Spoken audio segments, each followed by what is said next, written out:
ನಮ್ಮ Sahyadri news channel ಅನ್ನು YouTube, Facebook ಹಾಗೂ ಇನ್ಸ್ಟಾಗ್ರಾಂನಲ್ಲಿ ನೋಡಿ. ಸಬ್ಸ್ಕ್ರೈಬ್, ಲೈಕ್ ಮತ್ತು ಶೇರ್ ಮಾಡಿ ಪ್ರೋತ್ಸಾಹಿಸಿ.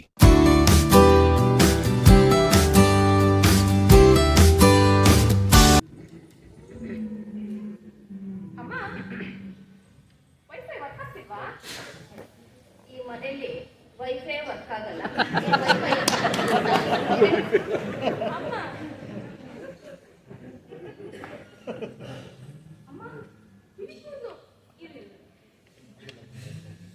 ಒಂದೇ ಒಂದು ಅಮ್ಮ, how old are you? Old enough to be sold in OLX. ಏನು ಮಾಡ್ಬಿಡ್ತೀಯಾ ಅಥವಾ ನಿಮ್ಮ ಅಪ್ಪಂಗೆ ಹೇಳ್ತೀಯಾ ಮಾಡ್ಬಿಡಿ ಅಂತ? ಇಷ್ಟು ಸರಿಗಿದ್ದೀರಾ ನೋಡ್ರಿ.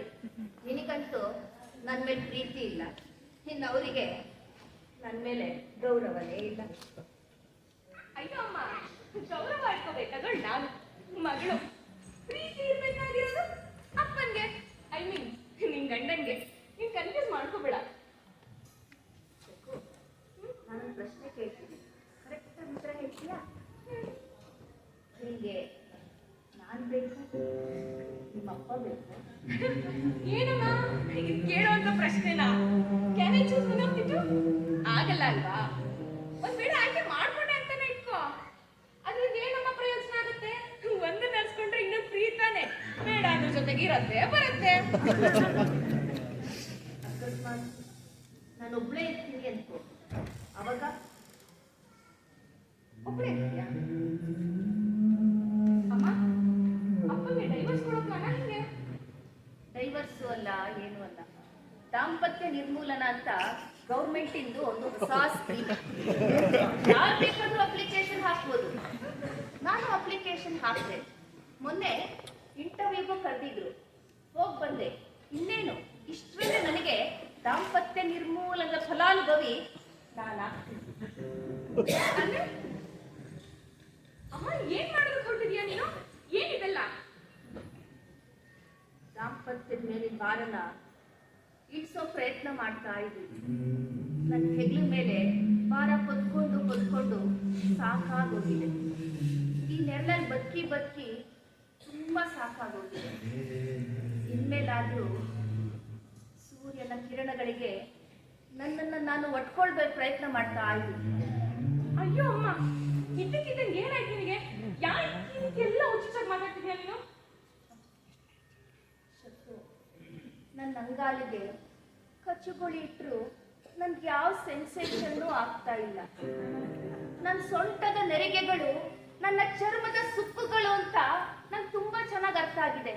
ಇಲ್ಲಿರೋರು ಯಾರಾದ್ರೂ ಕನ್ನಡಿ ಅಂದ್ರೆ ಏನು ಅಂತ ಕೇಳಿದ್ರೆ, ಹೊರಗಿನದೇನನ್ನು ತೋರಿಸದ, ಒಳಗಿನದೇನನ್ನು ತೋರಿಸದ, ಒಂದು ಬದಿಗೆ ಪಾದರಸ ಹಚ್ಚಿರ್ತಕ್ಕಂತಹ ಗಾಜು ಅಂತ ಹೇಳಷ್ಟು ಬುದ್ಧಿ ನನಗೆ ಬಂದಿದೆ. ಏನಾಗ್ಬೇಕು ಹೇಳು? ಅಯ್ಯೋ ಅಮ್ಮ, ನನ್ಗೇನು ಅರ್ಥನೇ ಆಗ್ತಿಲ್ಲ ನೀನ್ ಹೇಳ್ತಿರೋದು. ಅಮ್ಮ, ನೀನ್ ಯಾಕಮ್ಮ ಅಪ್ಪನ ಹತ್ರ ಒಂದೇ ಒಂದ್ಸಲ ಜಗಳ ಆಡ್ಬಾರ್ದು? ಅದೇ ನಾನು SLC ಜಗಳ ಆಡ್ತಿದ್ರಲ್ಲ, ಹಂಗೆ ಜಗಳ ಆಡ್ತಾ ಎಲ್ಲರೂ ಸರಿ ಹಾಗೆ ಎಲ್ಲರೂ ಖುಷಿಯಿಂದ ಇರ್ತಿದ್ವಲ್ಲ, ಈಗಲೂ ಯಾಕಮ್ಮ ನೀನ್ ಹಂಗೆ ಮಾಡ್ಬಾರ್ದು? ಅಯ್ಯೋ ಶಕ್ಕು, ನಾನೊಂದಿನ ಬೆಳಗ್ಗೆ ಎದ್ದು ಹೋಗ್ತೀನಿ, ನಾನು ಅವ್ರ ತಲೆಯಲ್ಲಿರೋ ಹೇಗಾಗ್ಬಿಟ್ಟಿದ್ದೆ. ಅವ್ರು ಎಲ್ಲಿ ತಲೆ ಬಾಚ್ಕೊಳ್ತಾರೋ, ನಾನು ಎಲ್ಲಿ ಬಿದ್ದು ಹೋಗ್ತೀನೋ ಅಂತ ಹೆದರಿಕೆ ಆಗ್ತಾ ಇತ್ತು. ಅವ್ರು ಸ್ನಾನಕ್ಕೆ ಹೋದಾಗ ನಾನು ಎಲ್ಲಿ ಕೊಚ್ಕೊಂಡು ಹೋಗ್ತೀನೋ ಅಂತ ಹೆದರ್ಕೊಂಡು ಅಲ್ಲೇ ಉಳಿಯೋ ಪ್ರಯತ್ನ ಮಾಡ್ತಾ ಇದ್ದೆ. ಆದ್ರೆ ಅವ್ರು ಕಚ್ಚಿದ್ದು ಗೊತ್ತಾಗ್ಬಿಟ್ರೆ ಎಲ್ಲಿ ನನ್ನ ಕಿತ್ತು ತೆಗೆದು ಉಗುರು ಬೆನ್ನಲ್ಲಿ ಹಿಡ್ಕೊಂಡು ಸಾಯಿಸ್ಬಿಡ್ತಾರೆ ಅಂತ ಹೆದರ್ಕೊಂಡು ಅಲ್ಲೇ ಜೀವನ ಮಾಡೋ ಪ್ರಯತ್ನ ಮಾಡ್ತಾ ಇದ್ದೆ. ಆದ್ರೆ ಹೆಣ್ಣಾದವಳು ಯಾವಾಗ ಏನಾಗ್ ಬದಲಾದೆ ಅಂತಾನೆ ನಂಗೆ ಗೊತ್ತಾಗ್ಲಿಲ್ಲ ಮಗಳೇ.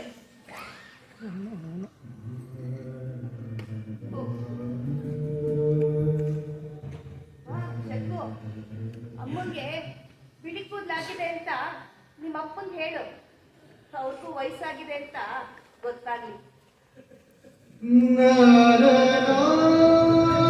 ಶನಿ ನಮ್ಮನೆಲ್ಲ ಯಾಕೆ ಇರಬಾರ್ದಿತ್ತು? ಅದೊಂಥರ ಚೆನ್ನಾಗಿತ್ತು ಅಲ್ವಾ? ಇಲ್ಲಿ ಮ್ಯಾರೇಜ್ ಬ್ರೋಕರ್ ಒಂದು ಫೋನ್ ಮಾಡ್ಬಿಟ್ಟು ನೋಡೇ ಬಿಡೋಣ.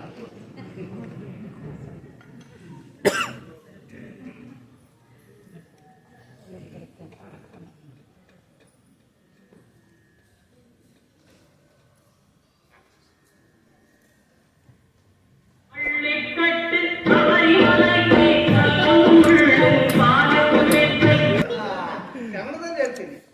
ಹೇಳು ಸ್ವಾಮಿ. ನಾನು ಶಾಮಿ ಜೊತೆ ಮಾತಾಡ್ಬೇಕಾಗಿತ್ತು. ನಾನ ಸ್ವಾಮಿ, ನೀನು ಹೇಳು. ಸ್ವಾಮಿ ಕೊಡಿ. ನೀವೇ ಶಾಮಿಯ? ನಾನು ಪಳನಿಸ್ವಾಮಿ ಫ್ರೆಂಡು. ನಮಸ್ಕಾರ. ಅವನು ನಿಮ್ಮ ನಂಬರ್ ಕೊಟ್ಟ. ಓಹೋ, ಪಳನಿ ಫ್ರೆಂಡ್. ತೆರಿತಿ ಹೇಳಿ. ಯಾವ ಊರು ನಿಮ್ದು? ಇದೆ ಶಿವಮೊಗ್ಗ ಕೋಟೆ. ಓಹೋ, ಸರಿ. ನಿಮ್ಗೆ ಕೇಳ ಅಥವಾ ನಿಮ್ಮ ಮಕ್ಕಳಿಗ? ಮಗನಿಗೆ ಇದ್ರಿ ನನಗೆ. ಓಹೋ, ನಿಮಗೇನೆ. ಸರಿ. ಎಷ್ಟು ನಿಮ್ದು ಏಜ್? 45. ಜಾಸ್ತಿ ಏನಾಗಿಲ್ಲ ಅಲ್ಲ, ಆಗೋಣ ಅಂತ ಅನ್ಕೊಂಡಿದ್ದೀನಿ. ಏನು ತೊಂದರೆ ಇಲ್ಲಲ್ಲ?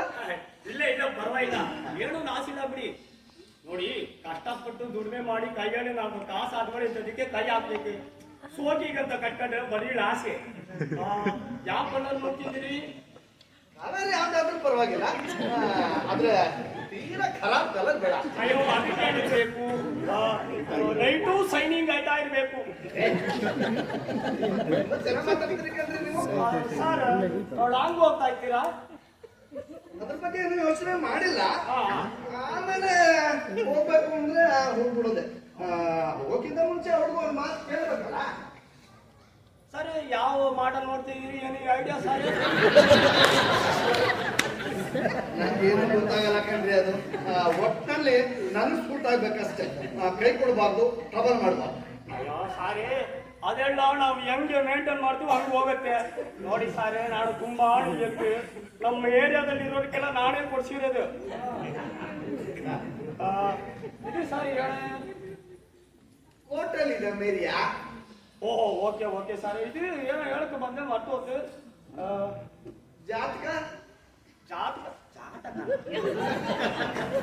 ಓ ಸಾರಿ, ಇವರಿ ಕೋಟ ರೋಡಲ್ಲಿ ಡಾಕ್ಯುಮೆಂಟ್ಸ್ಗೆ ಜಾತಕ ಆಡ್ತಾರೆ. ನೋಡಿ ಸರ್, ಇವತ್ತಿನ ಕಾಲದಲ್ಲಿ ಡಾಕ್ಯುಮೆಂಟೇ ಮುಖ್ಯ. ಸರಿ, ಡಾಕ್ಯುಮೆಂಟ್ ಪಕ್ಕ ಆಗಿತ್ತು. ಸಿಂಗಲ್ ಓನರ್, ಒಂದೇ ಒಂದು ಕಲೆ, ಒಂದೇ ಒಂದು ಗಂಟೆ ಏನಿಲ್ಲ ಸರಿ. ಸರಿ ಬಿಡಿ, ಜಾತಕ ಗೀತಕ ಏನು ಬೇಡ. ಸರ್, ಅಡ್ರೆಸ್ ಕೊಟ್ಬಿಡ್ತೀನಿ, ನೀವೇ ನೋಡ್ಕೊಂಬಿಡಿ. ಚೆನ್ನಾಗಿದೆ ತಾನೆ? ಅಯ್ಯೋ ಸಾರಿ, ಒಳ್ಳೆ ವಿಮಾನದಲ್ಲಿ ಓದಂಗಿರುತ್ತೆ ಸಾರಿ.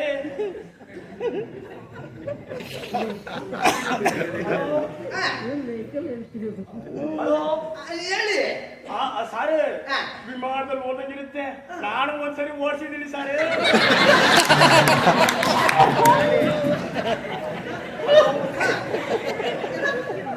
ಹಲೋ ಸಾರಿ, ಕೇಳಿಸ್ತಾ ಇತ್ತಾ? ನೀವು ಓಡಿಸಿದ್ದೀರಾ?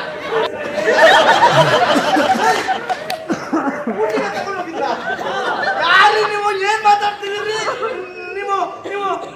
ಮಗ ಬ್ರೋಕರ್ ನಾರಾಯಣ ಸ್ವಾಮಿ ತಾನೆ? ನಾರಾಯಣ ಸ್ವಾಮಿನ? ಹಲೋ, ನಾನು ಆ ಬ್ರೋಕರ್ ಕರಕುಪ್ಪು ಸ್ವಾಮಿ.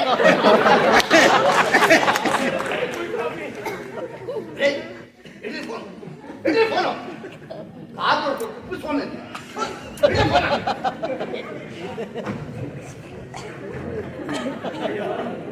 ನೋಡಿ ಸಾರಿ, ಮನಸ್ಸು ನಮ್ಗೆ ಒಳ್ಳೇದು ಮಾಡಿದೆ ದೇವರು. ಮದುವೆ ಇಲ್ಲ ಯಾಕೆ ಅಲ್ವಾ? ಆದ್ರೆ ಏನೇನು ಒಂದು ಮಗು ಕೂಗಬೇಕು. ಅವಳು ನೋಡ್ತಾ ಇದ್ರೆ ಒಂದು ನಾನ್ ನೆನಪಾಗತ್ತೆ. ಹೂವಿನ ಹಬ್ಬ ಆಳದಂತೆ ಸಾಲಿನಲ್ಲಿ ಅಂಕುಡುಕು ಬಳ ಬಾಯ್.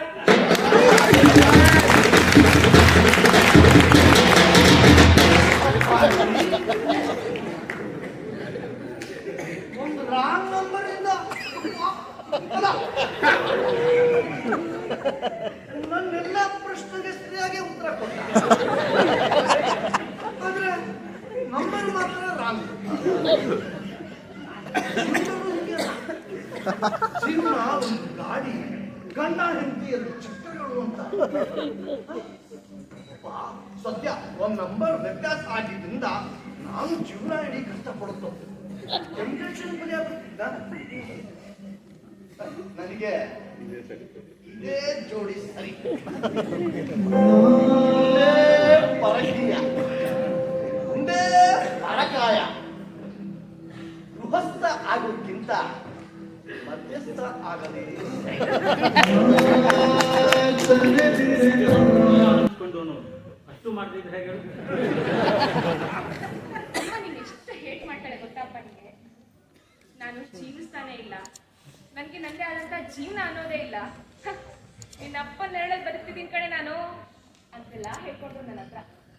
ಇದ್ರ ಬಗ್ಗೆ ಯಾವತ್ತೂ ಚರ್ಚೆನೆ ಮಾಡಿಲ್ಲಪ್ಪ. ನೋಡು, ಈ ಸುಖ ದಾಂಪತ್ಯ ಅನ್ನೋದು ಹೆಣ್ಮಕ್ಳನ್ನ ಕೊಂದಷ್ಟು ಬೇರೆ ಯಾವುದು ಕೊಂದಿಲ್ಲ ಅನ್ಸುತ್ತೆ. ಸುಖಿ ದಾಂಪತ್ಯ ಅನ್ನೋದು ನೋಡೋರಿಗೆ ಗೊತ್ತಾಗ್ಬೇಕು. ಅಂದ್ರೆ ಅವಳ ಒಳಗಿನ ಅವಳು ಸಾಯಬೇಕು, ಅವಳು ಸತ್ತು ಹೆಂಡತಿ ಆಗಬೇಕು. ಹೆಂಡತಿ ಆಗೋದು ಅಂದ್ರೆ ಒಂದು ರೀತಿಯ ಪುನರ್ಜನ್ಮ ಇದ್ದ ಹಾಗೆ, ಅವತಾರ ಇದ್ದ ಹಾಗೆ.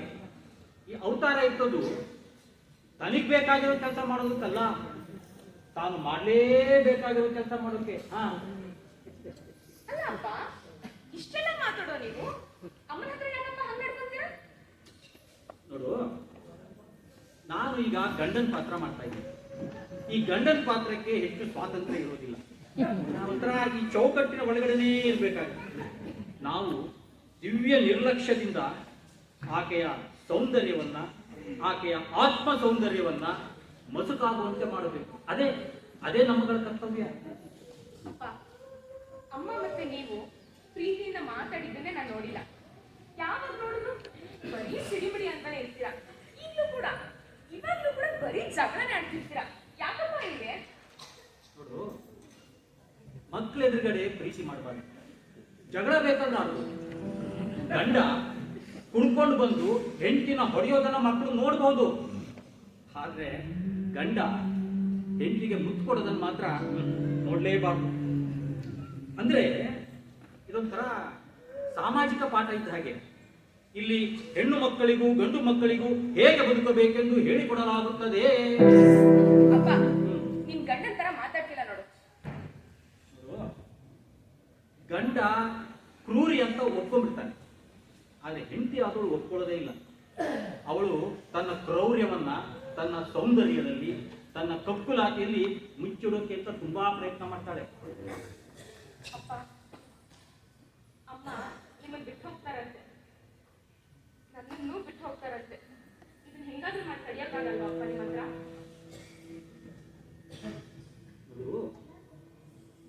ಒಬ್ಳು ಸುಂದರವಾದ ರಾಜ್ಕುಮಾರಿ ಇರ್ತಾಳೆ.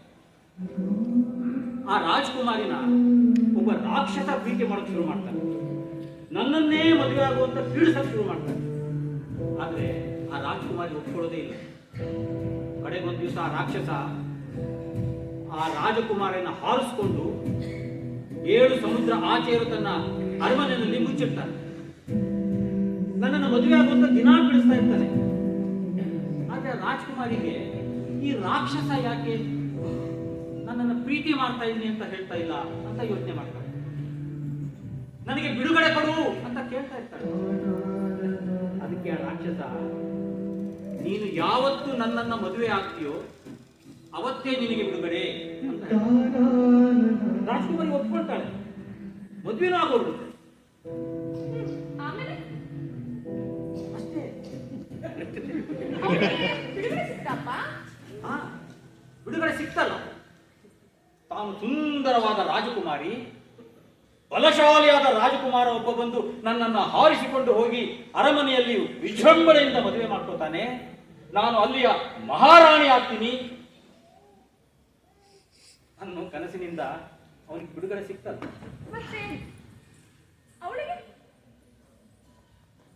ಆ ರಾಜಕುಮಾರನಿಗೆ ನಾನು ಬಹಳ ಧೀರಶಾಲಿಯಾದ ರಾಜಕುಮಾರ, ಇಡೀ ರಾಜ್ಯವೇ ನನ್ನದು ಅಂತ ಏನೇನೋ ಕನಸು ಕೊಟ್ಕೊಂಡಿದ್ನಲ್ಲ, ಅದರಿಂದ ಅವನಿಗೆ ಬಿಡುಗಡೆ ಸಿಕ್ತಲ್ಲ.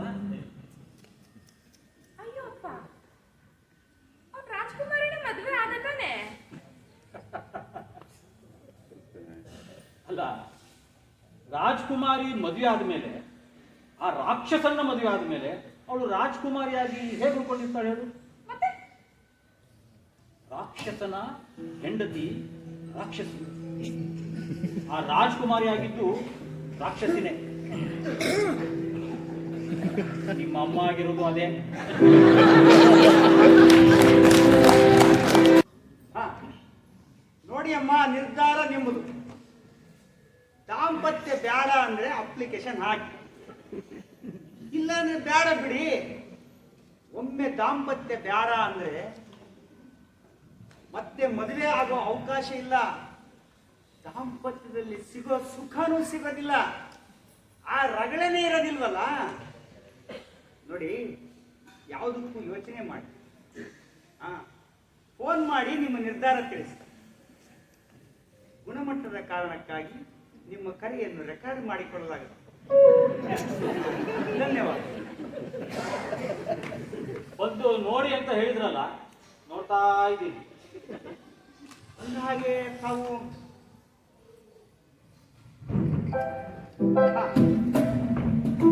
ವಿಶ್ವಾಮಿತ್ರ ಅಲ್ವಾ? ಹೌದು. ಮೇನಕ್ಕೆ ಗಂಡ. ಅವನ ಮೇನಕ್ಕೆ ಗಂಡ ಅಂತೆಲ್ಲ ಹೇಳಕ್ಕಾಗೋದಿಲ್ರಿ. ಮೇನಕ್ಕೆ ಯಜಮಾನ.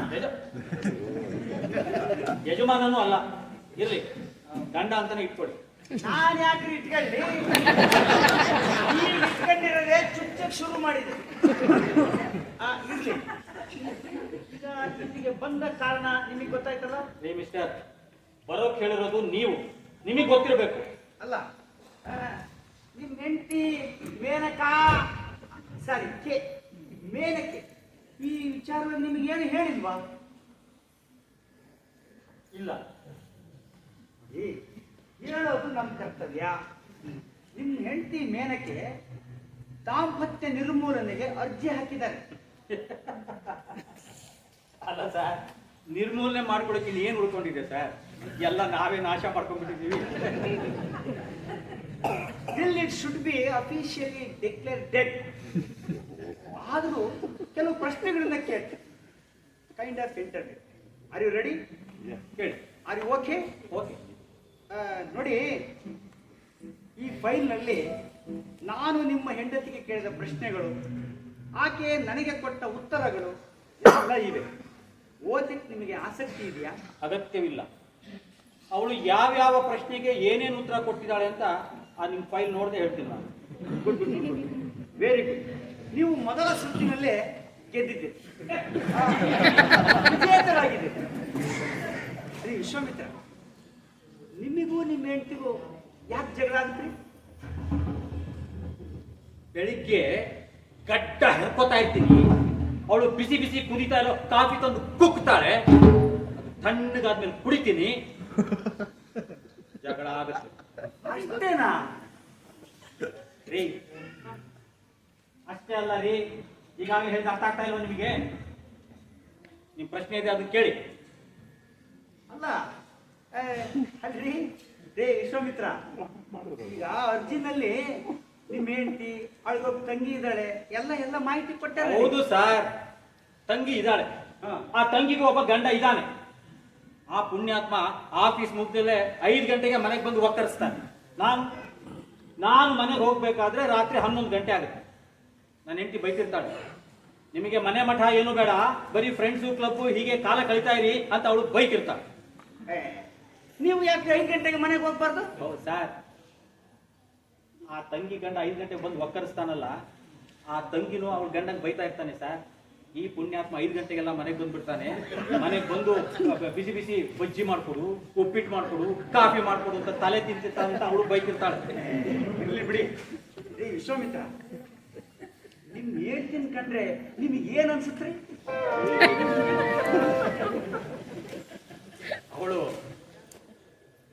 ಬೇರೆಯವ್ರ ಹೆಂಡತಿ ಯಾಕೆ ಆಗಿರ್ಬಾರ್ದಾಗಿತ್ತು?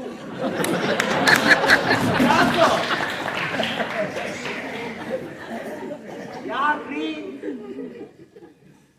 ಅಲ್ಲ ಸರ್, ಆಗ್ಲಾದ್ರೂ ಬೇರೆಯವ್ರ ಬಗ್ಗೆ ಸ್ವಲ್ಪ ಆಕರ್ಷಣೆ ಉಳಿತಾ ಇತ್ತು ಏನು? ಅಂದ್ರೆ ನಿಮ್ಮ ತಕರಾರಿರೋದು ನಿಮ್ಮ ಹೆಂಡತಿ ಬಗ್ಗೆ, ಹೆಂಡತಿಯನ್ನ ವ್ಯವಸ್ಥೆ ಬಗ್ಗೆ ಅಲ್ಲ. ಹಾಗೇನಲ್ಲ ಸರ್. ಮತ್ತೆ ಬೇರೆಯವ್ರ ಹೆಂಡತಿ ಆಗಿದ್ರೆ ಇಷ್ಟಪಡ್ತೀನಿ ಅಂತೀರಲ್ರಿ? ಓ, ತಮಾಷೆಗೆ ಹೇಳಿದೆ ಸರ್. ಹೋಗ್ಲಿ ಬಿಡಿ. ವಿಶ್ವಾಮಿತ್ರ, ನಿಮ್ಮ ಹೆಂಡತಿನ 5 ಪದಗಳಲ್ಲಿ ವಿವರಿಸಿ. 5 ಪದಗಳು? ಹೆಂಡತಿ ಅಂದ್ರೆ ಅಂದ್ರೆ ನಾನು ಕೇಳಿದ್ದು 5 ಸೆಂಟೆನ್ಸ್ 5 ವಾಕ್ಯಗಳಲ್ಲಿ ವಿವರಿಸಿ ಎಂದೆ. 5 ವಾಕ್ಯಗಳಲ್ಲಿ ಹಾ. ಸರ್ ಈ ಹೆಂಡತಿ ಅಂದ್ರೆ ಒಂಥರ ಈ ಆರ್ಟ್ ಫಿಲ್ಮ್ ಇದ್ದಾಗೆ ಸರ್.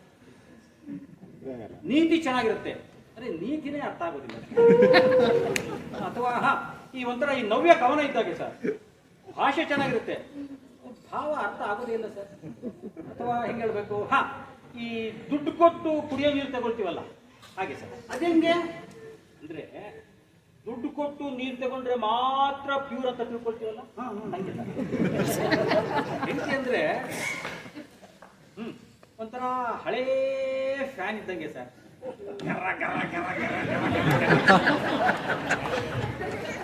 ಶಬ್ದ ಜಾಸ್ತಿ, ಗಾಳಿ ಕಡಿಮೆ. ಟೋಟಲಿ ಸ್ಪೀಕಿಂಗ್ ಹೆಂಡತಿ ಅಂದ್ರೆ ಹೆಂಡತಿ ತರಾನೇ ಸರ್. ಸಿಲೆಬಸ್ ಅಲ್ಲಿ ಇಲ್ಲದೆ ಇರೋ ಪ್ರಶ್ನೆನೇ ಕೇಳ್ತಾರೆ. ರೀ ವಿಶ್ವಾಮಿತ್ರ, ಉಡಾಫೆಯಾಗಿ ಮಾತಾಡ್ತೀರಂತೆ. ನಿಮ್ಮ ಹೇಳ್ತಿಯಲ್ಲೇ ನಿಮಗೆ ಬದುಕಕ್ಕಾಗುತ್ತೆ ರೀ. ರೀ ಗಂಡ ನನಗೆ ಹೇಳ್ತಿ ಬೇಡ್ರಿ, ಮಾತಾಡ್ರಿ ಮಾತಾಡಿ, ಪ್ರಾಮಾಣಿಕವಾಗಿ ಮಾತಾಡ್ರಿ ಸರ್. ಈಗ ಒಂದು ವಿಚಾರ ಇಟ್ಕೊಳ್ಳಿ, ಹೇಳಿ.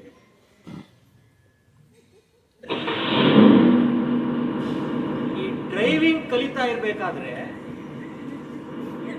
ನೋಡ್ರಿ ಬರೀ ಮುಂದೆ. ಈ ಡ್ರೈವಿಂಗ್ ಕಲಿತಾ ಇರ್ಬೇಕಾದ್ರೆ ಡ್ರೈವಿಂಗ್ ಕಲಿಯೋದೇ ಒಂಥರ ಮಜಾ ಅಂತ.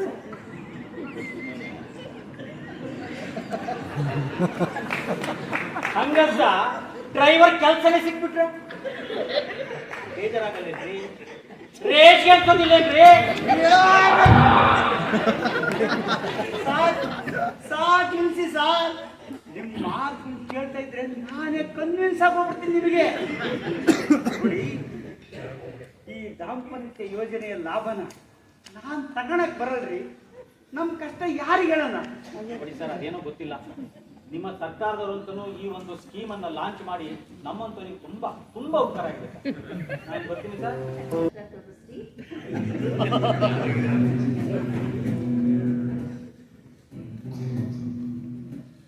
ಚಿನ್ನ, ನೀನೇ ನೀನೇ ನನ್ನ ಆರುಂಧತಿ ನಕ್ಷತ್ರ. ಎಲ್ಲ ಮಾತಾಡಿದ್ರೆ ನಂಗೆ ನಾಚಿಕೆ ಆಗುತ್ತೆ. ಅವತ್ತು ನಾನು ನಿನ್ನನ್ನು ನೋಡ್ಬೇಕು ಅಂತ ನಿಮ್ಮ ಮನೆಗೆ ಬಂದಿದ್ದಲ್ಲ, ಅವತ್ತು ಕೂಡ ನೀನು ಹೀಗೇ ನಾಚಿಕೊಳ್ತಾ ಇದ್ದೆ. ನೀನು ಪ್ರೀತಿಯಿಂದ ಮಾಡಿಕೊಟ್ಟ ಬಿಸಿ ಬಿಸಿ ರುಚಿ ರುಚಿಯಾದ ಉಪ್ಪಿಟ್ಟು ಕೇಸರಿ ಬಾತು ತಿಂದು ನಾನು ವಾಪಸ್ ಹೊರಟಿದ್ದೆ. ನಾನು ಬೇಕಂತಲೇ ನನ್ನ ಪರ್ಸನ್ನ ನಿಮ್ಮ ಮನೆ ಒಳಗಡೆ ಬಿಟ್ಟು ಬಂದಿದ್ದೆ. ನಾನು ನೀವು ಬಿಟ್ಟು ಬಂದಿರೋ ಪರ್ಸನ್ನ ವಾಪಸ್ ಕೊಡಕ್ಕೆ ಮನೆಯಿಂದ ಹೊರಗಡೆ ಹೊರಟಿದ್ದೆ. ನೀವು ಬರೋಕ್ಕೂ ನಾನು ಬರೋಕ್ಕೂ ಸರಿಯಾಗಿದೆ. ನಾನು ಬೇಕಂತಲೇ ನಾನು ನಿನಗೆ ದಿಕ್ಕಿ ಹೊಡೆದೆ. ನಾನು ಬೇಕಂತಲೇ ಹೊಡಿಸ್ಕೊಂಡಿದ್ದು. ಆ ಪರ್ಸು ಕೊಡೋ ನೆಪದಲ್ಲಿ ನಾನು ನಿನ್ನ ಬೆರಳುಗಳನ್ನ ಮುಟ್ಟಿದೆ. ನಾನು ಈ ಬೆರಳು ಮುಟ್ಟೋ ಥರ ಪರ್ಸನ್ನ ಇಟ್ಕೊಂಡಿದ್ದೆ. ಹೌದು, ನಾನು ಅವತ್ತೇ ಡಿಸೈಡ್ ಮಾಡಿದೆ, ಗೊತ್ತಿದ್ರು ನಿನ್ನ ಜೊತೆ, ಸತ್ರು ನಿನ್ನ ಜೊತೆ. ನಾನು ಅಷ್ಟೇ, ಸತ್ರು ಸರಿ ನಿಮ್ ಮುಂದೆ ಮದುವೆ ಆಗ್ಬೇಕು ಅಂತ ಅವತ್ತೇ ಡಿಸೈಡ್ ಮಾಡಿ.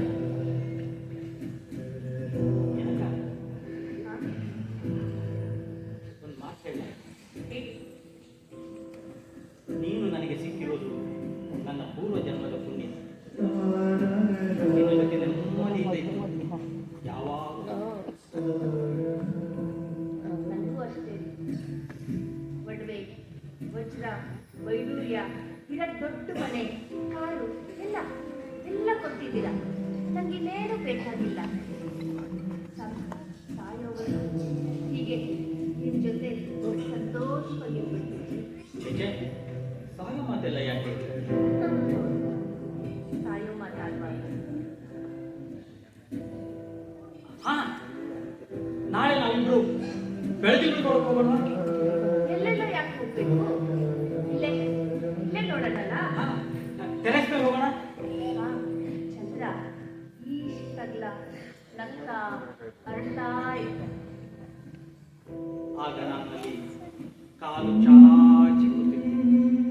ನಾನು ಮಲ್ಲಿಗೆ ಮುಟ್ಕೊಂಡು ಬಂದ್ಬಿಟ್ಟು ಪರಿಮಳವೇ ನಡೆದುಕೊಂಡು ಬಂದ ಹಾಗೆ ನೀನು ಯಾವುದು, ಪರಿಮಳ ಯಾವುದು ಅಂತ ಗೊತ್ತಾಗದೇ ಇರೋ ಸುಂದರವಾದ ಕಿರುಳು. ನಾನು ತೊಡಗೈ ಬಂದ್ಬಿಟ್ಟು ನಕ್ಷತ್ರ ನಿಮ್ ಕಣ್ಗಳಲ್ಲಿರುತ್ತೆ. ನಿಮ್ ತುಟಿಗಳ ಮಧ್ಯೆ ಚಂದ್ರ ನಗ್ತಾ ಇರ್ತಾನೆ. ಆಗ ನೀನು ಹಾಡೋದಕ್ಕೆ ಶುರು ಮಾಡ್ತೀಯ. ಅದೇ ನನ್ನ ಪ್ರೀತಿಯ ಹಾಡು, ನೆಲ ಮುಗಿಲನ್ನು ಒಂದಾಗಿಸೋ ಹಾಡು.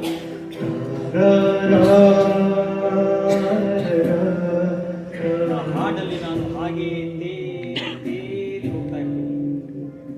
ಆ ಹಾಡು ಕೇಳ್ತಾ ಕೇಳ್ತಾ ಕೇಳ್ತಾ ಹಾಗೆ ನನ್ನ ಕಣ್ಣು ಮುಚ್ಕೊಂಡ್ಬಿಡ್ತೀನಿ. ನನ್ನ ಮುಚ್ಚಿರೋ ಕಣ್ಣುಗಳಲ್ಲಿ ಒಂದು ಹೊಸ ಜಗತ್ತು. ಆ ಜಗತ್ತಲ್ಲಿ ಬರೀ ಸಂತೋಷ. ಆ ಸಂತೋಷನ ಜಾಸ್ತಿ ಮಾಡ್ಲಿಕ್ಕೆ ಒಂದು ಹಳೇ ನೆನಪು. ನೆನಪಿಗೊಂದು ಕಥೆ, ಕಥೆಗೊಂದು ಸ್ಪರ್ಶ, ಸ್ಪರ್ಶಕ್ಕೊಂದು ಕಿವಿ. ಹಾಗೇ ಸತ್ತು ಹಾಗೇ ಸತ್ತು ನಿಮ್ಮ ಆಸೆ ನನ್ನ ಆಸೆ. ನನ್ನ ಹಾಗೇ ಆಸೆ, ಸತ್ತು. ನನ್ನ ಆಸೆ. ಹಾಗೇ ಥರ ಸ್ತಬ್ಸುತ್ತಿದ್ದಾರೆ. ಸ್ತಬ್ಸುತ್ತು ಅಂದ್ರೆ ಗೊತ್ತಾ? ಹೋಗಿ ಬಿಡಿ, ಕನ್ನಡಿಗರಿಗೆ ಕನ್ನಡದಲ್ಲಿ ಹೇಳ್ತೀನಿ, ಅರ್ಪಿಸ್. ಪ್ರತಿಯೊಬ್ಬರ ಜೀವನದಲ್ಲಿ ಆಸೆ ಒಂದಲ್ಲ ಒಂದ್ಸತಿ ಬಂದೇ ಬರುತ್ತೆ. ಆ ಆಸೆಗೆ ಕೆಲವರು ಬಲಿಯಾಗ್ತಾರೆ, ಕೆಲವರು ಅದರಿಂದ ಪಾರ. ಆದ್ರೆ ನಾನು ಆ ಆಸೆಯಿಂದ ಬಲಿಯಾದ್ನ ಪಾರಾದ್ನ ನನಗೆ ಗೊತ್ತಾಗ್ತಾ ಇದೆ. ಮದುವೆ ಆಗ್ಬೇಕು ಮುಂದೆ ಒಬ್ಬ ಬ್ರೋಕರು ಸಿಕ್ಕದ. ಎಷ್ಟು ಫೋಟೋ ಕಳಿಸಿದ ಗೊತ್ತಾ? ಅದರಲ್ಲಿ ದಿಶಾ ಪಟಾಣಿ, ಅಲಿಯಾ, ಶ್ರೀಲೀಲಾ, ರಶ್ಮಿಕಾ ಮಂದಣ್ಣ ಕೂಡ ಇದೆ. ಆ ಬಡಿ ಮನೆಗೆ ಗೊತ್ತು ನಾನು ಅವ್ರನ್ನ ಒಪ್ಪಲ್ಲ ಅಂತ. ಆದ್ರೂ ಸುಮ್ಮನೆ ಬಿಲ್ಡಪ್ ಇರ್ಲಿ ಅಂತ ಕಳಿಸಿದ. ಎಷ್ಟು ಚೆನ್ನಾಗಿದ್ದಾವೆ ಗೊತ್ತಾ ಫೋಟೋಗಳು. ನೋಡ್ತಾ ಇದ್ರೆ ಹಾಗೆ ಲ್ಯಾಮಿನೇಟ್ ಮಾಡಿಸಿ ಫ್ರೇಮ್ ಹಾಕ್ಸಿ ಮನೆ ಗೋಡೆ ತುಂಬಾ ನೇತ್ ಹಾಕ್ಬೇಕು ಅನ್ಸುತ್ತೆ. ಮದುವೆ ಆದವ್ರಿಗೆ ಒಬ್ಬಳು ಹೆಂಡತಿ, ಆಗದೇ ಇದ್ದವ್ರಿಗೆ ಜಗತ್ತೇ ನಟರಂಗ. ಭವಿಷ್ಯದಲ್ಲಿ ಹೆಂಡತಿ ಆಗೋ ಫೋಟೋ ನೋಡೋದೇ ಒಂದು ಚಂದ. ಈ ಹೆಂಡತಿರು ಫೋಟೋದಲ್ಲಿ ಕಾಣೋಷ್ಟು ಚಂದಾಗಿ ಎಲ್ಲರೂ ಕಾಣ. ಆ ಫೋಟೋ ಒಂದು ಹಾರ ಹಾಕಿ ಗೋಡೆ ಮೇಲೆ ನೇತು ಹಾಕ್ಬಿಟ್ರೆ ಆ ಸುಖನೇ ಯಾರೇ. ಬಂದವ್ರಿಗೆ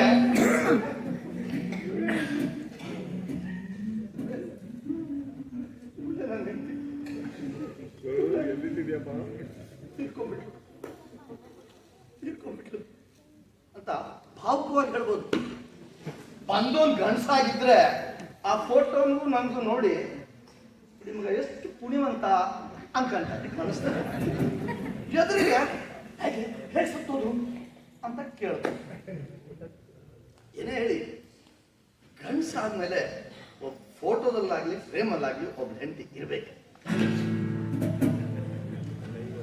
ಈ ಹೆಂಡತಿರು ನಿಜವಾಗ್ಲೂ ಸುಖವಾಗಿ ಸುಂದರವಾಗಿ ಸಜ್ಜನರಾಗಿರೋದು ಎಲ್ಲಿ ಗೊತ್ತಾ? ಬ್ರಹ್ಮಚಾರಿಯ ಮನಸ್ಸಿನಲ್ಲಿ. Heard melodies are sweet. Unheard melodies are sweeter. The girl I married is bitter. Those whom I did not are better.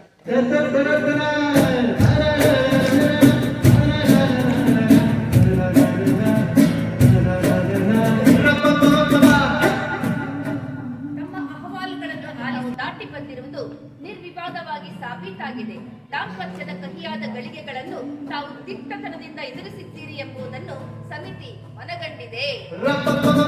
ವ್ಯವಸ್ಥೆ ಶ್ರೇಷ್ಠ ಎಂದು ಸಾಬೀತುಪಡಿಸಲು ತಾವು ಪಟ್ಟ ಶ್ರಮ, ದಾಂಪತ್ಯದಲ್ಲಿ ತಾವು ಮಾಡಿದ ತ್ಯಾಗ ಬಲಿದಾನಗಳನ್ನು ಸಮಿತಿ ಮೆಚ್ಚುಗೆಯಿಂದ ಸ್ಮರಿಸುತ್ತದೆ. ಆದರೂ ತಾವು ಅದ್ಯಾವುದಕ್ಕೂ ಮೊರೆ ಹೋಗದೆ ಇದ್ದದ್ದು ತಮ್ಮ ಮೇಲಿನ ಗೌರವವನ್ನು ಇಮ್ಮಡಿಗೊಳಿಸಿದೆ. ಸಂತೋಷವೇ ಆಗಿದೆ. ವಿಚ್ಛೇದನ ಪ್ರಕ್ರಿಯೆಯಲ್ಲಿ ಸ್ಫೋಟಗೊಂಡ ಸಂಗಾತಿ ಮತ್ತೊಂದು ಮದುವೆಯಾಗಿ ಸುಖವಾಗಿರುವ ಸಾಧ್ಯತೆ, ಮಾಶಾಸನ, ಪರಿಹಾರ ಇತ್ಯಾದಿಗಳನ್ನು ಸಹಾನುಭೂತಿಯಿಂದ ಕೊಡುವ ವ್ಯವಸ್ಥೆ, ಪರಸ್ಪರರು ಮತ್ತೆ ಭೇಟಿಯಾಗುವ ಅವಕಾಶ, ಮತ್ತೆ ದಾಂಪತ್ಯದ ಉರುಳಲ್ಲಿ ಸಿಕ್ಕಿ ಬೀಳುವ ಅಪಾಯ ಇದೆ. ಆದರೆ ದಾಂಪತ್ಯ ನಿರ್ಮೂಲನ ಇವನ್ನೆಲ್ಲವನ್ನು ನಿವಾರಿಸುವ ಸಲುವಾಗಿ ಜಾರಿಗೆ ಬಂದಿದೆ. ಶಾಂತಿ ಸಹನೆಯಿಂದ ವರ್ತಿಸಿದ್ದರಿಂದ ಹೊರ ಜಗತ್ತಿಗೆ ದಾಂಪತ್ಯವೆಂಬುದು ಒಂದು ಸುಂದರವಾದ ಕಲ್ಪನೆ ಎಂದು ಸಾಬೀತು ಮಾಡಲು ತಾವು ಸ್ವಂತ ಹಿತಾಸಕ್ತಿಗಳನ್ನು ಮರೆತು ಶ್ರಮಿಸಿದ್ದರಿಂದ ಇದೀಗ ತಮಗೆ ಪೂರ್ಣ ಪ್ರಮಾಣದ ಬಿಡುಗಡೆ ನೀಡಲು ನಿರ್ಧರಿಸಲಾಗಿದೆ. ಈ ಪ್ರಕಾರ ಸಮಿತಿ ನಿಮಗೆ ಈ ರೀತಿಯ ಆದೇಶವನ್ನು ನೀಡುತ್ತಿದೆ. ಅವರನ್ನು ಕೊಲ್ಲುವುದಕ್ಕೆ ಕಾನೂನುಬದ್ಧ ಅಧಿಕಾರವನ್ನು ಕೊಡುತ್ತದೆ. ನೀವು ನಿಮಗಿಷ್ಟ ಬಂದ ರೀತಿಯಲ್ಲಿ ವಿಶ್ವಾಮಿತ್ರ ಅವರನ್ನು ಕೊಲ್ಲಬಹುದಾಗಿದೆ. ನೀವು ಮಾಡುವ ಕೊಲೆಯನ್ನು ಸಹಜ ಸಾವು ಎಂದು ಪರಿಗಣಿಸಲಾಗುತ್ತದೆ. ಕೊಂದ ನಂತರ ನೀವು ಈ ಆದೇಶವನ್ನು ಸಂಬಂಧಪಟ್ಟ ಅಧಿಕಾರಿಗಳಿಗೆ ತೋರಿಸಿ ಕೊಲೆ ಆರೋಪದಿಂದ ವಿನಾಯಿತಿ ಪಡೆಯಬಹುದು. ವಿಚಾರಣಾ ಪ್ರಕ್ರಿಯೆ ಕೂಡ ಇರುವುದಿಲ್ಲ. ಸಹಜವಾಗಿ ಅಪಘಾತದಲ್ಲೋ ಹೃದಯ ಸ್ತಂಭನದಿಂದಲೂ ಮತ್ಯಾವುದೋ ಪ್ರಾಕೃತಿಕ ಸಹಜ ಕಾರಣಕ್ಕೂ ಸಂಭವಿಸಿದ ಸಾವು ಎಂಬ ರೀತಿಯಲ್ಲಿ ಇದನ್ನು ಪರಿಗಣಿಸಲಾಗುವುದು. ಈ ಆದೇಶವು ಈ ದಿನಾಂಕದಲ್ಲಿ ಯಾವಾಗ ಬೇಕಾದರೂ ಕೊಲ್ಲಬಹುದಾಗಿದೆ. ದಾಂಪತ್ಯ ನಿರ್ಮೂಲನಾ ಮಂಡಳಿಯನ್ನು ಸಂಪರ್ಕಿಸಿದ್ದಕ್ಕೆ ಧನ್ಯವಾದಗಳು. We wish you a happy and successful killing. ಈ ಆದೇಶವು ಅನುಕೂಲಗಳನ್ನು ತಾವು ಬಳಸಿಕೊಂಡಿರುತ್ತೀರಿ ಎಂಬ ನಂಬಿಕೆ ನಮ್ಮದು. ವಂದನೆಗಳೊಂದಿಗೆ ತಮ್ಮ ವಿಶ್ವಾಸಿ. ವಿಶ್ವಾಮಿತ್ರನ ಯಾವಾಗ ಬೇಕಾದ್ರೂ ಸಾಯಿಸಬಹುದು, ಇಬ್ರಿಗೂ ಸಂತೋಷ. ಆದ್ರೆ ಒಂದೇ ಒಂದು ದುರಂತ ಏನ್ ಗೊತ್ತಾ, ನಾವ್ ಯಾವಾಗ ಬೇಕಾದ್ರೂ ಮಾಡಬಹುದಾದ ಕೆಲಸನ ನಾವು ಮಾಡೋದೇ ಇಲ್ಲ. ಮಾಡಕ್ ಆಗದೇ ಇರೋ ಕೆಲಸನ ಮಾತ್ರ ಮಾಡೋದಕ್ಕೆ ಹಾತೊರಿತೀವಿ, ಒದ್ದಾಡ್ತೀವಿ. ಇದೆ ಪ್ರಾಬ್ಲಮ್ ಇದೆ ಅಂತ ಸಾಯಿಸೋಕ್ಕಾಗತ್ತ. ಅದ್ರ ಜೊತೆಗೆ you are in deep trouble ಅಂತಾರೆ, ತಳಸ್ಪರ್ಶಿ ಸಮಸ್ಯೆಗಳು ಅಂತಾರೆ. ಪ್ರಾಬ್ಲಮ್ ಇದೆ.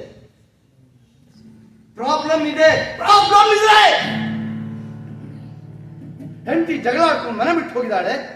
EMI ಸಾಲ ಕಟ್ಟಿಲ್ಲ, ಸಾಲ ಕೊಟ್ಟು ಮನೆ ಬಾಗಿಲ ಹತ್ರ ಬಂದು ನಿಂತಿದ್ದಾನೆ. ಮಗ ಕೊಲೆ ಮಾಡಿದ್ದಾನೆ, ಸೊಸೆ ಸತ್ ಬಿದ್ದಿದ್ದಾಳೆ. ಪೊಲೀಸ್ನವ್ರ ಹತ್ರ ಜಗಳ ಆಡ್ಕೊಂಡು ಬಂದಿದ್ದೀನಿ. ಸೊ ವಾಟ್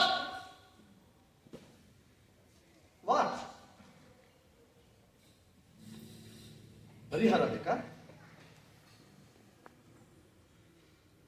ನನ್ನ ಹತ್ರ ಇದೆ. ಒಂದೇ ಒಂದು ಸೆಕೆಂಡ್ ನಾನು ಈ ರಂಗದಿಂದ ಇಳಿದು ನಿಮ್ಮಗಳ ಮಧ್ಯೆ ಬಂದು ಕೂತ್ಕೊಂಡ್ಬಿಡ್ತೀನಿ. ಆಗ ನಾನು ಒಬ್ಬ ಪ್ರೇಕ್ಷಕ ಆಗ್ತೀನಿ. ಆಗ ನನಗೆ ಯಾವುದೇ ಸಮಸ್ಯೆಗಳಿರಲ್ಲ. ಒಂದು ಪಾತ್ರ ಪ್ರೇಕ್ಷಕನಾಗ್ಬಿಟ್ರೆ ಯಾವುದೇ ಸಮಸ್ಯೆಗಳಿಲ್ಲ.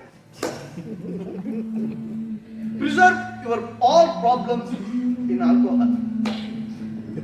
ನಿಯತ್ತಾಗಿ ದುಡಿರಿ, ನಿಯತ್ತಲ್ಲಿ ಕುಡಿರಿ. ಸಂಸಾರದಲ್ಲೂ ಅಷ್ಟೇ, ಮನೆ ಮಂದಿ ಜೊತೆ ಸುಖವಾಗಿ ನಗ್ನಗ್ತಾ ಸಂತೋಷವಾಗಿ ನಿಯತ್ತಲ್ಲಿ ಕುಡಿರಿ. ಯಾವುದು ಪರ್ಮನೆಂಟ್ ಅಲ್ಲ. ಈವನ್ ಸ್ಕಾಚ್ ಕುಡಿದ್ರು 2 ಗಂಟೆಗೆ ಹಿಡಿದೋಗುತ್ತೆ. ಯಾವುದು ಪರ್ಮನೆಂಟ್ ಅಲ್ಲ. ಸಂಸಾರದಲ್ಲೂ ಹಾಗೇನೆ ಪ್ರೀತಿನ ಆಗಾಗ ಏರ್ಸ್ಕೊಳ್ತಾ ಇರ್ಬೇಕು. ಪ್ರಾಬ್ಲಮ್ಸ್ ಇರ್ತವೆ. ಮಗಳು ಯಾವ ಜೊತೆಗೆ ಓಡ್ ಹೋದ್ಲು, ಹೆಂಡತಿ ಇನ್ನು ಓಡೋಗಿಲ್ಲ ಅಂತ ಬೇಜಾರು ಪಟ್ಕೋಬೇಡಿ. ಮುಂದೆ ಹೋಗ್ತಾ ಇರಿ. ಕಾರು ಮುಂದೆ ಹೋದ್ರೇನೆ ರೋಡು ಹಿಂದಕ್ಕೆ ಹೋಗೋದು. Right? Happy journey. Okay, see you. ಮೇನಕ್ಕೆ ಡ್ಯಾನ್ಸ್ ಮಾಡೋದೇನಕ್ಕೆ? ವಿಶ್ವಾಮಿತ್ರ ವೇದಿಕೆ ಡ್ಯಾನ್ಸ್ ಮಾಡೋದೇನಕ್ಕೆ? ವಿಶ್ವಾಮಿತ್ರ ವೇದಿಕೆ ಡ್ಯಾನ್ಸ್ ಮಾಡೋದೇನಕ್ಕೆ?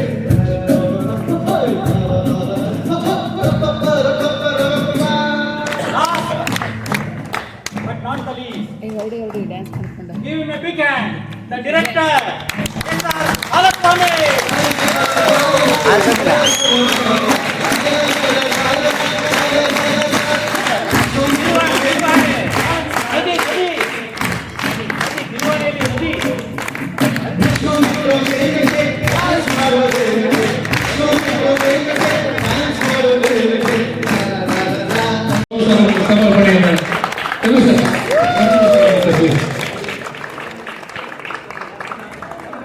ಇಲ್ಲಿ ಯಾವುದೇ ರಂಗ ತಂಡಗಳನ್ನು ಕೊಡಬೇಕು